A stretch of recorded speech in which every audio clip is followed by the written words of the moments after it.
لله رب العالمين والصلاة والسلام على سيد الأنبياء والمرسلين محمد وعلى آله وأصحابه أجمعين ومن تبعهم بإحسان إلى يوم الدين أما بعد قال الله تبارك وتعالى أعوذ بالله من الشيطان الرجيم وما خلقت الجن والإنس إلا ليعبدون.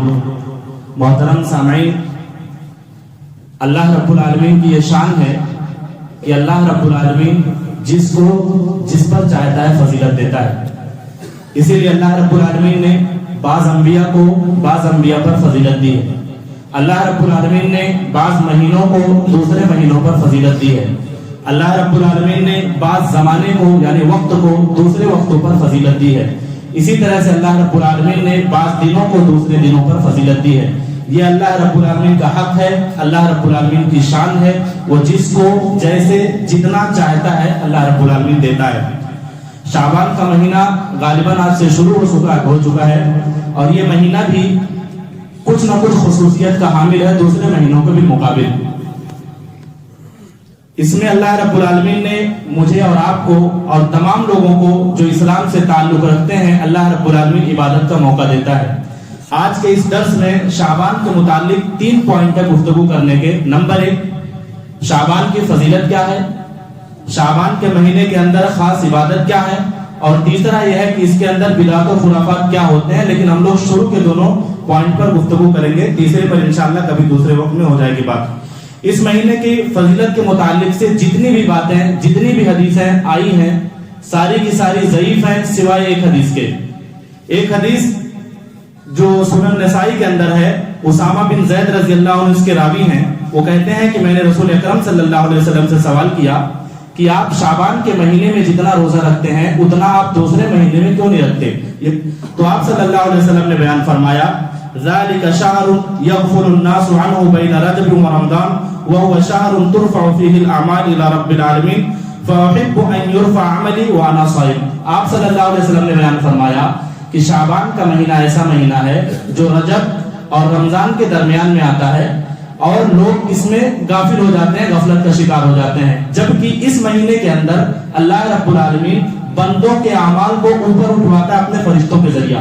تو میں یہ چاہتا ہوں میرا نام اعمال جب اللہ رب العالمین کی بارگاہ میں پیش کیا جائے تو میں اس وقت روزے سے رہوں.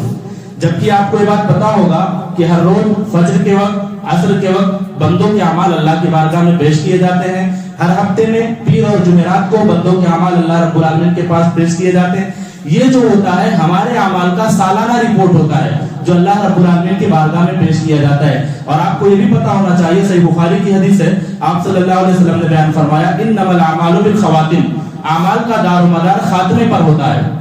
یعنی اگر کوئی انسان شروع میں گنہگار تھا، فاسق فاجر تھا، اللہ کا نافرمان تھا، لیکن موت سے پہلے اس نے توبہ کر لی اور اللہ رب العالمین سے اپنا رشتہ مضبوط کر لیا، اللہ رب العالمین اس کے گناہ کو معاف کر دے گا اور اللہ رب العالمین انشاءاللہ اس کو جنت میں بھی جگہ دے گا. اسی لیے اگر ہمارے بعض دن یعنی جو سال کے دوسرے دن اگر ہمارے گناہوں میں نافرمانیوں میں بھی گزرے ہیں تو اگر اللہ رب العالمین سے ہم توبہ کر لیتے ہیں، لو لگا لیتے ہیں اور اس مہینے کے اندر اللہ رب العالمین کی خاص کر عبادت کرتے ہیں، روزہ رکھتے ہیں، تو اللہ رب العالمین کی بارگاہ میں جب فرشتے ہمارا نامہ اعمال پیش کریں گے تو انشاءاللہ اللہ رب العالمین کی ذات سے ہم حسن ظن اچھا گمان رکھ سکتے ہیں کہ اللہ رب العالمین نیکوکار میں ہمارا شمار کر لے گا. یہ ہوا اس مہینے کی فضیلت کی بات کہ اس مہینے کے اندر بندوں کے اعمال اللہ رب العالمین کی بارگاہ میں پیش کیے جاتے ہیں. دوسری بات، اس مہینے کے اندر خاص عبادت کیا ہے؟ تو اس حدیث کو جو میں نے آپ کے سامنے پیش کیا اس میں بھی چونکہ روزے کی بات گزر چکی ہے، جو حدیث آپ کے سامنے پیش کرنی ہے ام المومنین عائشہ صدیقہ رضی اللہ عنہا اس کی راوی ہیں اور صحیح بخاری کے اندر یہ حدیث موجود ہے.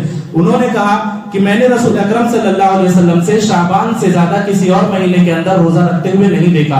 اس حدیث کے اندر ام المومنین عائشہ صدیقہ رضی اللہ عنہ نے کہا کہ آپ صلی اللہ علیہ وسلم پورے رمضان کا پورے شعبان کا روزہ رکھا کرتے تھے اور آپ فرمایا کرتے تھے کہ عمل وہی اختیار کرو جس کی تم میں طاقت ہو، کیونکہ اللہ تعالیٰ ثواب دینے سے نہیں تھکتا ہے، تم خود ہی اگتا جاؤ گے. جبکہ آپ کو پتا ہو گیا کہ اس مہینے کی جو خاص عبادت ہے اس میں نفلی روزہ ہم کو رکھنا ہے. اور آپ کو میں بتاتا چلوں کہ روزہ محض ایک عبادت کا نام نہیں ہے بلکہ ایک عبادت کے مجموعے کا نام ہے. بلکہ اپنی زبان میں اگر کہا جائے تو یہ اللہ رب العالمین کی جانب سے ایک پیکیج ہوتا ہے عبادت کا. کیسے؟ جو آدمی روزہ رکھتا ہے آپ دیکھیں کہ وہ عام دنوں کے مقابل میں روزے کی حالت میں جھوٹ نہیں بولتا.